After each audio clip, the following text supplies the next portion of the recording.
હિન્દુ કેલેન્ડરમાં ખબર છે એક એવો દિવસ છે જેની સાથે એક વચન જોડાયેલું છે, ક્યારેય ન ખૂટનારી સમૃદ્ધિ અને પુણ્યનું, અને એ દિવસ છે અક્ષય તૃતીયા. તો ચાલો આજે આપણે આ શાશ્વત સૌભાગ્યના દિવસ પાછળની આખી વાતને એકદમ ઊંડાણથી સમજીએ. તો આજે આપણે કઈ કઈ વાતો કરવાના છીએ? સૌથી પહેલાં તો અક્ષય તૃતીયાનો પરિચય મેળવીશું, પછી એના પૌરાણિક મહત્વ અને માન્યતાઓ વિશે જાણીશું. એની સાથે જોડાયેલી શુભ પરંપરાઓ અને રિવાજો શું છે એ જોઈશું. દાન અને ઉજવણીનો મહિમા સમજીશું અને છેલ્લે અખાત્રીજનો શાશ્વત સંદેશ શું છે એના પર વાત કરીશું. તો ચાલો સૌથી પહેલા સવાલથી શરૂઆત કરીએ કે આ દિવસ છે શું? અક્ષય તૃતીયા, જેને આપણે બધા ખાસ કરીને ગુજરાતમાં અખાત્રીજ તરીકે ઓળખીએ છીએ. આ તહેવાર આવે છે વૈશાખ મહિનાના સુદ પક્ષની ત્રીજી તિથિએ. આ તહેવારનો આખો જાદુ, એનું આખું રહસ્ય છે ને એના નામમાં જ છપાયેલું છે. અક્ષય, આ શબ્દ પર ધ્યાન આપજો. અક્ષય સંસ્કૃતમાં આનો મતલબ થાય છે જેનો ક્યારેય ક્ષય ન થાય, મતલબ જે ક્યારેય ઘટે નહીં, જેનો નાશ ન થાય. અને બસ આ જ માન્યતા આખા દિવસનો પાયો છે. એવું મનાય છે કે આ દિવસે તમે જે પણ શુભ કામ કરો, કોઈ રોકાણ કરો કે પછી કોઈ દાન પુણ્ય કરો, એનું ફળ, એનું પુણ્ય ક્યારેય ખતમ નથી થતું, એ શાશ્વત બની જાય છે. પણ સવાલ એ થાય કે આ દિવસ આટલો બધો શક્તિશાળી કેમ ગણાય છે? આટલું બધું મહત્વ કેમ? તો એના માટે છે ને આપણે પૌરાણિક કથાઓમાં જવું પડશે, કારણ કે આના મૂળિયા ત્યાં બહુ ઊંડે સુધી જોડાયેલા છે. આ ખાલી એક તારીખ કે તિથિ નથી, આ તો જાણે કેટલીય મોટી મોટી બ્રહ્માંડીય ઘટનાઓનો સાક્ષી દિવસ છે. અને જાણીને નવાઈ લાગશે કે કેટલી બધી મોટી પૌરાણિક ઘટનાઓ માત્ર એક જ દિવસ સાથે જોડાયેલી છે. વિચારો, નવા યુગોની શરૂઆત, કોઈ દિવ્ય અવતારનો જન્મ, એક મહાન મહાકાવ્યનું લેખન શરૂ થવું, આ બધું જ આ એક જ દિવસે થયું હોવાનું માનવામાં આવે છે. જો હિન્દુ માન્યતા પ્રમાણે 4 મોટા યુગ છે, બરાબર? તો એમાંથી સતયુગ અને ત્રેતાયુગ, આ બંને મહાન યુગોની શરૂઆત આ જ તિથિએ થઈ હતી. એટલે જ તો આ તિથિને યુગાદિ તિથિ પણ કહેવામાં આવે છે. નામ પરથી જ ખબર પડે, યુગનો આરંભ કરનારી તિથિ. અને એટલું જ નહીં, આ એ જ પવિત્ર દિવસ છે જ્યારે ભગવાન વિષ્ણુના 6ઠ્ઠા અવતાર, જેમના તેજ અને પરાક્રમની ગાથાઓ આપણે સાંભળ્યું છે, એવા ભગવાન પરશુરામનો જન્મ થયો હતો. એટલા માટે જ તો આ દિવસને પરશુરામ જયંતી તરીકે પણ ઉજવવામાં આવે છે. આની સાથે એક બીજી પણ ગાઢ શ્રદ્ધા જોડાયેલી છે. કહેવાય છે કે માનવજાતના ઉદ્ધાર માટે છેક સ્વર્ગમાંથી પવિત્ર ગંગા નદી પૃથ્વી પર ઉતરી આવી, અને એ અવતરણનો દિવસ પણ આ જ હતો, અક્ષય તૃતીયા. શુદ્ધતા અને મુક્તિનું આનાથી મોટું પ્રતીક બીજું શું હોઈ શકે? હજી તો વાત પૂરી નથી થઈ. જ્ઞાનનો જે સૌથી મોટો ભંડાર ગણાય છે, આપણું મહાકાવ્ય મહાભારત, એનું લેખન કાર્ય એ પણ મહર્ષિ વેદવ્યાસ અને ખુદ ભગવાન ગણેશ દ્વારા આ જ દિવસથી શરૂ કરવામાં આવ્યું હતું. એટલે કે આ દિવસ માત્ર ધન કે પુણ્ય જ નહીં, જ્ઞાનની શાશ્વત શરૂઆતનો પણ સંકેત આપે છે. તો આ તો થઈ પૌરાણિક વાતો, પણ સવાલ એ છે કે આ બધી માન્યતાઓ આજે આપણા જીવનમાં, આપણી પરંપરાઓમાં કેવી રીતે જોવા મળે છે?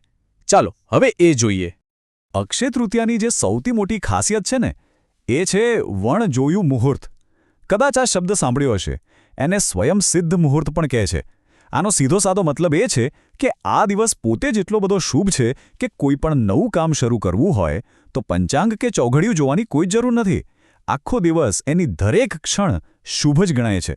અને બસ આ જ કારણ છે કે જીવનના સૌથી મોટા અને મહત્વના પ્રસંગો માટે ખાસ આ દિવસની રાહ જોવાય છે. જેમ કે લગ્ન કરવા હોય, નવા ઘરમાં ગૃહ પ્રવેશ કરવો હોય, કોઈ જમીન મકાનની ખરીદી કરવી હોય કે પછી કોઈ નવો બિઝનેસ શરૂ કરવો હોય. કારણ કે માન્યતા એવી છે કે આ દિવસે શરૂ થયેલું કામ લાંબી સફળતા અપાવે છે. અને હા, આજના સમયમાં તો અક્ષય તૃતીયાનું નામ લઈએ એટલે તરત શું યાદ આવે? સોનાની ખરીદી, બરાબર ને? સોનું, જે આમ પણ સંપત્તિ અને સ્થિરતાનું પ્રતીક છે, એને આ ખાસ દિવસે ખરીદવું એટલે જાણે કે દેવી લક્ષ્મીને ઘરમાં સ્થાયી વાસ માટે આમંત્રણ આપવું. એટલે કે ભૌતિક સંપત્તિ પણ અક્ષય બની જાય એવી માન્યતા છે. પણ એક મિનિટ, આ તહેવાર ખાલી સોનું ખરીદવા પૂરતો કે શહેરો પૂરતો સીમિત નથી. ના, એના મૂળ તો ભારતની કૃષિ સંસ્કૃતિમાં પણ બહુ ઊંડા છે. ખેડૂતો માટે તો આ દિવસ ખેતીની નવી મોસમની શરૂઆત છે. આ દિવસે તેઓ પોતાના ઓજારોની, બળદની પૂજા કરે છે અને સારા વરસાદ અને મબલક પાક માટે પ્રાર્થના કરે છે. તો સમૃદ્ધિ મેળવવાની વાત તો થઈ, પણ એની સાથે સાથે આ દિવસ પુણ્ય કમાવવા માટે પણ સર્વશ્રેષ્ઠ ગણાય છે. ખાસ કરીને આ દિવસે દાન અને પરોપકારનો મહિમા તો કંઈક અલગ જ છે. આ તહેવાર છે ને ઋતુ અને દાન વચ્ચેનો એક બહુ સુંદર સંબંધ બતાવે છે. વિચારો, વૈશાખ મહિનો એટલે કાળઝાળ ગરમીની શરૂઆત. તો આવા સમયે સૌથી મોટું પુણ્ય શું હોઈ શકે? કોઈ તરસ્યાને પાણી પીવડાવવું, કોઈ જરૂરિયાતમંદને ઠંડક માટે માટીનો ઘડો, છત્રી કે પંખો આપવો. આ જ તો શ્રેષ્ઠ સેવા છે. અને માન્યતા એ છે કે આનાથી જે પુણ્ય મળે ને એ પણ અક્ષય બની જાય છે, જે ક્યારે નથી ખૂટતું. અને ભાઈ, વાત જ્યારે ગુજરાતની હોય ત્યારે ખાણીપીણી વગર તો કોઈ ઉજવણી પૂરી થાય જ નહીં. અખાત્રીજ પર ઘણા ઘરોમાં ગળ્યા લાડુ બને છે. અને સાથે શું હોય? સિઝનની પહેલી તાજી કેરીનો રસ. આહા! આ પરંપરા જાણે કે ઉનાળાનું સ્વાગત કરે છે અને જીવનમાં મીઠાશ ભળતી રહે એની ઉજવણી કરે છે.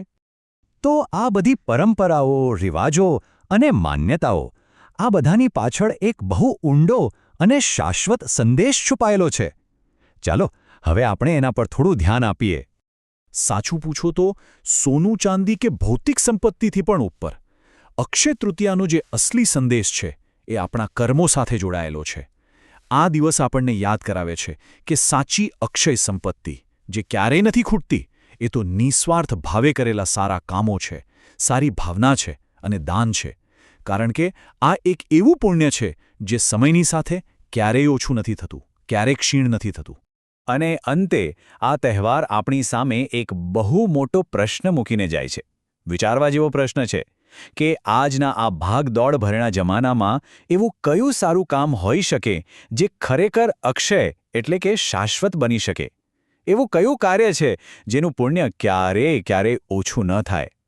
કદાચ આ સવાલના જવાબમાં જ આ દિવસનો સાચો અર્થ છુપાયેલો છે.